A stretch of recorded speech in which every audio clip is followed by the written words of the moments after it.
Olá, estou aqui com o Dr. Felipe Andrade, mastologista do Hospital Sírio-Libanês. Trabalhamos juntos no Sírio, em São Paulo, e ele vai contar um pouco para a gente as novidades da parte de cirurgia e tratamento local do câncer de mama que foi discutido aqui em San Antônio.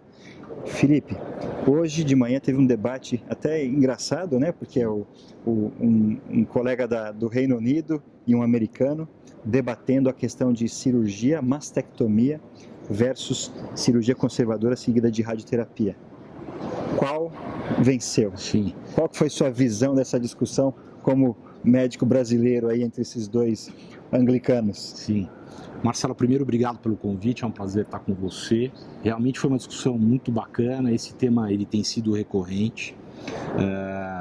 O primeiro, o Marx falou sobre, defendeu a radioterapia, a cirurgia conservadora, colocando todos os gráficos, desde os primeiros estudos que falavam sobre a cirurgia conservadora e radioterapia, até os achados novos e as super técnicas de radioterapia, excluindo o coração, excluindo o pulmão, raios tangentes, quer dizer, tudo isso trazendo uma qualidade absurda, né?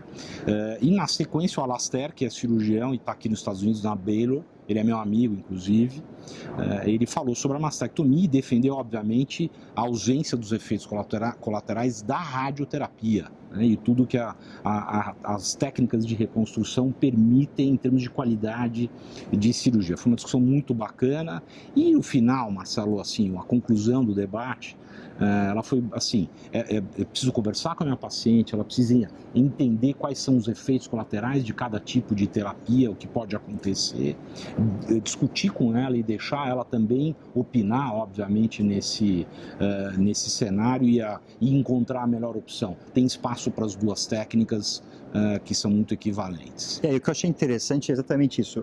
Os dois colocaram, e a gente coloca sempre a paciente no centro. Perfeito. Não existe Perfeito. melhor técnica. E não é incomum, e você vê muito mais do que o paciente chega para você, olha, a cirurgia é essa, dá para fazer uma cirurgia parcial? Ela fala, não, tira tudo. Perfeito. Isso é muito comum, né? E às vezes ela passa com um oncologista e pergunta a mesma coisa, ela faz uma segunda opinião, sim, né? Sim, sim. A gente como não cirurgião fala, olha, conversa com o Felipe. Sim. Mas esse ponto é sempre colocado. Por mais que a cirurgia conservadora tenha crescido, a preocupação da mulher em recidiva local, em novo segundo primário e até com a radioterapia não é incomum, é frequente.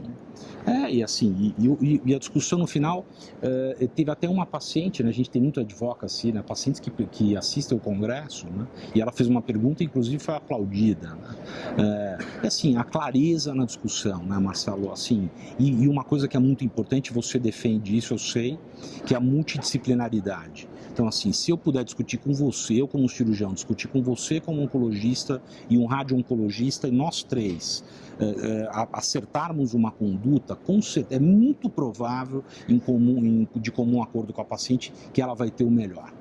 E um outro tema importante também hoje foi a questão da terapia hormonal Perfeito. Nas pacientes na menopausa, né? Essa é uma discussão grande, sempre surgem estudos. Sim.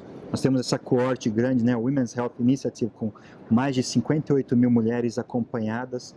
Um grupo fez terapia de reposição hormonal, o outro grupo não fez. E hoje a gente teve mais novidades sobre isso, né? Qual que foi a sua take-home message dessa apresentação?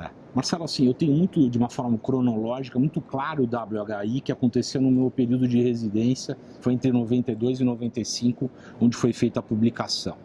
Então, basicamente, assim, é um estudo, é uma corte muito grande, né? E o Rowan Sheblovsky que vem falando sobre ela, o que ele mostra é que o estrogênio conjugado é um estrogênio muito específico para a terapia de reposição hormonal que hoje a gente não usa tanto.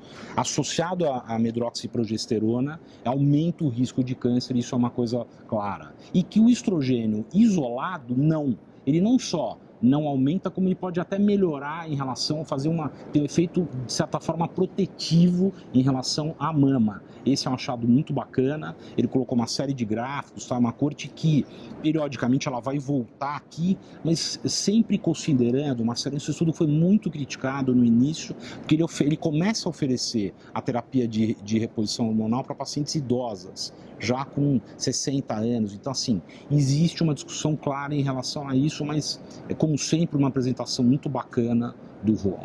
Eu acho que também, pensando nas pacientes, não é incomum preocupação, né? Ainda mais você como mastologista, ginecologista que acompanha pacientes sem câncer de mama, a qualidade de vida quando entra na menopausa, né? Os sintomas relacionados à menopausa que muitas vezes reduzem a qualidade de vida, pioram muito a fogacho, secura vaginal, irritabilidade, isso tudo incomoda a mulher e pode incomodar por anos e décadas, né? E a gente tinha muita preocupação ainda de, poxa, será que eu estou dando risco? E os estudos têm mostrado que não, aquela para a mulher ideal, com os sintomas que estão incomodando e que pode ser bem acompanhada, fazer terapia anticoncepcional por um tempo adequado, sim. Faz bem. Faz bem, né? Faz bem. 5 anos, a gente pensa que entre 5 a 8 anos é um período bacana. E aí, Marcelo, eu até devolvo para você uma coisa muito bacana, que já é bem da tua área, que é a história da adjuvância estendida, né? Assim, ontem foi apresentado, né? Assim, basicamente que a adjuvância estendida, ela vai melhorar todos os desfechos locais, né? O DFS, FS e tal. Mas ela não melhora a sobrevida. Então, eu diminuo o risco dela morrer, eu diminuo o risco dela retornar com a doença local, mas eu não diminuo o risco dela morrer. Mas eu estrago a qualidade de vida. Exatamente. Isso é uma coisa que eu queria dividir com você também, a tua opinião. A adjuvância estendida, né, cada vez mais, e ontem a gente viu esses dados, ela tem o seu papel, mas a gente tem que selecionar melhor quem precisa da adjuvância estendida. Então, os dados da meta-análise que foram apresentados aqui o ano passado mostraram que mulheres com câncer de mama, hormônio positivo, que precisam fazer terapia hormonal por 5 ou mais anos, elas se beneficiam talvez de fazer entre 7 e 10 anos se o risco for alto para recorrência. E como é que a gente avalia esse risco? Principalmente pela questão do linfonodo axilar positivo. Pacientes com linfonodo axilar positivo têm um maior benefício dessa adjuvância hormonal estendida. Linfonodo negativo, tumor pequeno, discutir bem prós e contras, talvez não precise estender tanto a hormonioterapia adjuvante. Essa foi a mensagem tanto de San Antônio em 2018 e agora 2019 com esses novos dados. Felipe, obrigado. Obrigado, Marcelo.